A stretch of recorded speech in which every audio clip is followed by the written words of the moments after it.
Thank you, Chairwoman Crawford, and your committee members. My name is Rep. Andrea Schroeder, and it's my pleasure to join with my colleagues, Reps. Hall and LeGrand, to humbly ask that you consider supporting this legislation to reform our child protection law after our House Oversight Committee reviewed the CPS performance audit and found an alarming number of issues. If you haven't read the report or you don't have it in front of you, one of the stats that was in it is they reviewed 160 cases, and of them 159 had negative findings. So clearly that's what prompted all of the testimony in front of our committee.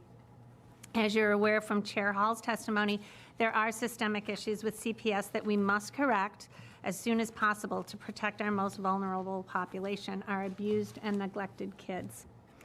These bills are meant to clarify our laws and implement reforms to ensure that our children are safe and in healthier environments. Regarding my bill, HB 4706, it would create two categories of cases, Category 3A and Category 3B, where families will require further follow-up and assistance by the CPS caseworker. As Representative LeGrand noted earlier, what we're trying to really do is give the CPS caseworkers some flexibility in doing their jobs and not try to be very prescriptive in what we're asking them to do, but allow them the flexibility to be able to make their own determinations about the welfare of these kids, because they're professionals and we should respect their opinions in those matters.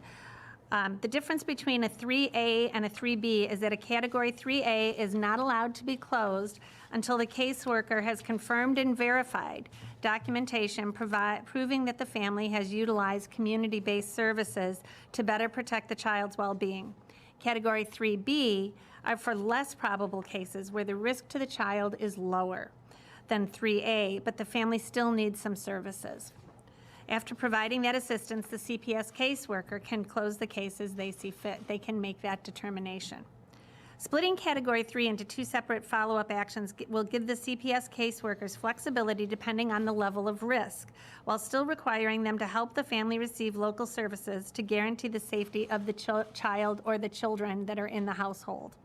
If a family does not participate in the services, or if a child's risk is not alleviated, the case can still be reclassified as a Category 2. That's the current situation. If the family doesn't voluntarily choose services, the caseworker needs to look at reclassifying them.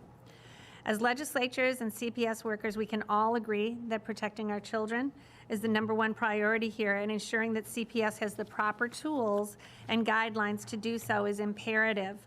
I believe that after our hearings and all of our meetings and the testimony you've heard today, that these reforms are the best way to achieve that goal. Thank you.